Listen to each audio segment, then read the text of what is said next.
morning, ladies. So before we start, let's pray. This is Nada. Miss Amanda. Please lead me in the prayer. In the name of our Lord Jesus Christ, our Lord,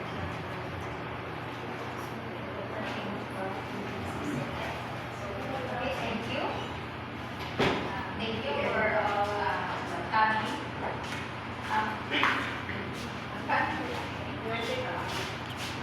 Please, for the attendance.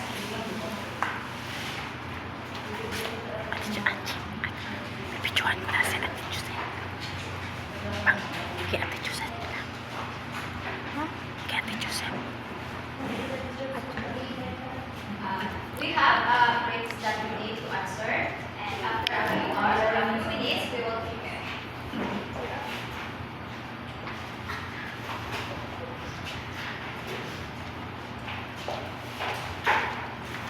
Let's proceed the orientation.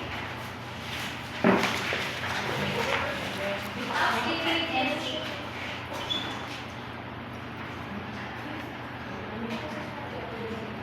School ID 433-545.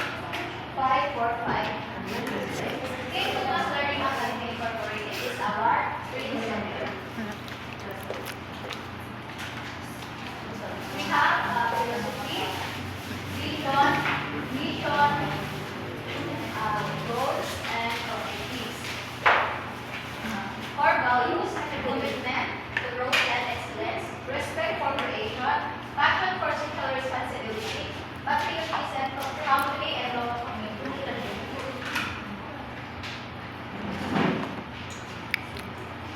So let me introduce myself to you.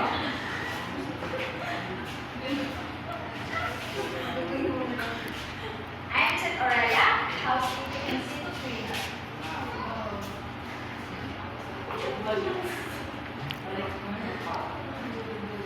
Competency-based training. Training delivery approach that focuses on the competency development of the learner as the result of the training. It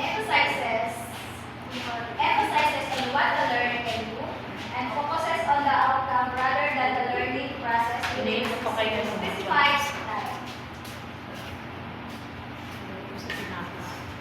We have 10 principles of competency-based training. First, the training is based on a curriculum developed from the competency standards. Second, learning is competency-based or modular and structured. Training delivery is individualized and self-paced.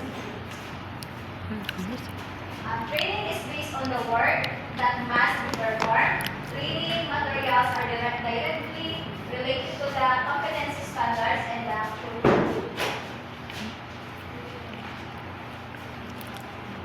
We have a principle of competency-based training. Another is training is based on off-the-job components. The system allows recognition of prior learning, and the system allows learners to enter and exit programs at different times and levels to receive and award competencies at any point. And the last, approved training programs and nationally accredited. We have the role of trainer and attendee. The role of a trainer. The major role of the trainer is to coordinate learning activities other than the traditional dispensing of information. The following are the functioning roles of a CBT trainer. Serve as a team member to determine what is to be learned, stimulates trainings, motivation. The role of a trainee. CBT is individualized and learner-centered. Trainings, therefore, pursue instructions for their personal goals and objectives. We have competency-based learning materials. These are learning materials that are well designed and carefully developed to give trainees detailed instructions to guide them through the learning process. of CBLM. Preliminary stages, practice, release guide on how to use the CBLM, test of competencies, summary, learning outcome summary, and learning experience. Nasaan? Instruction sheet, information sheet, self-check, task sheet, operation sheet, job sheet, and performance criteria. Brightness. Unit of competency to be covered for housekeeping and seafood. The unit of competency are divided into 4 groups, which are the following: basic competencies, common competencies, core competencies, and relative competencies. Masarap na ang strawberry agad. Core competencies, cleaning and prepare rooms for incoming guests, clean public May abo. areas, Painom na ako ng facilities, tubig at siya. and provide housekeeping service, prepare dining and guest clothes, and practice occupational health and safety. Okay, monitor the Tapos, goods. Progress chart. This chart is used to monitor the learning outcomes and competency achieved. Tsaka magaling sa video. 6 minutes. Minutes pa lang. Progress. Progress chart. And the achievement chart. This chart is used to monitor the required projects and activities usually in the domain of the CBLM. So, these tools help us monitor your enrollment. The progress chart shows the skills you are learning week by week, and the achievement chart shows if you are already competent or still needs more practice. Pirang minutes yan. Pirang minutes na. Pirang minutes. 6 minutes. Ang kamo. Kasi nagsulot ko. We have evaluation system, written test, performance test, and oral speaking. So now, I will show you different areas. So please stand up and answer. So this trainer resources area, comfort room, male and female.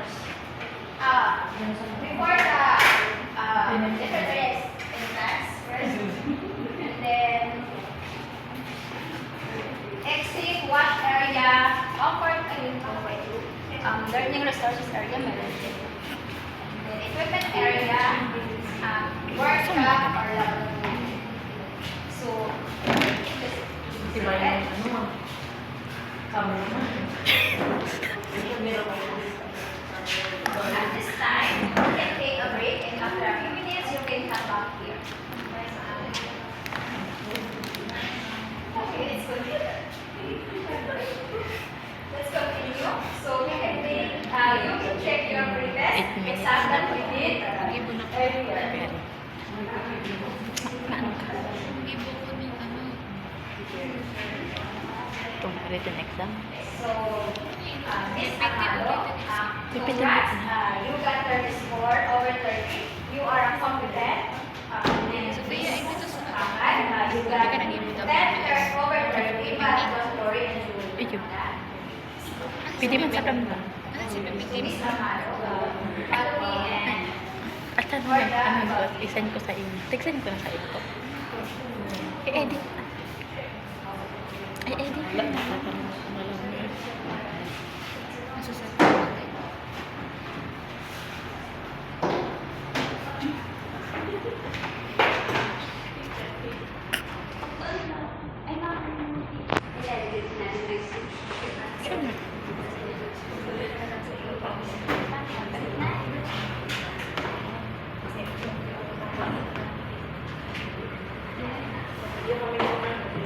Okay, very good, Miss Amado. For your good work, so please be ready. But I have a paper for you.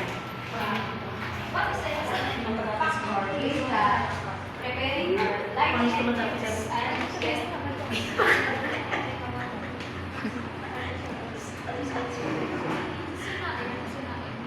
Okay, thank you. Very good, very well said. So, Miss Pangay, so please start. Okay, thank you. And I will check. So congrats, you got 30 over 30, so you are very confident also. So please come in and show me your cleaning and Okay,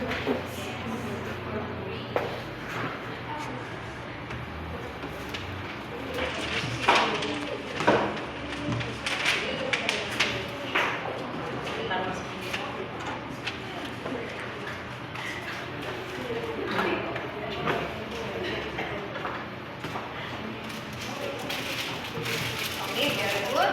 But I have a question for you. So before that, what is the important factor for preparing lighting and So first, wash and sanitize. Separate like light and color from color. Then we call light and start with the nose very deep. Check for damage in place. If it is doing right, then we need to check. Okay, thank you for answering this. So now I have a certificate for you for your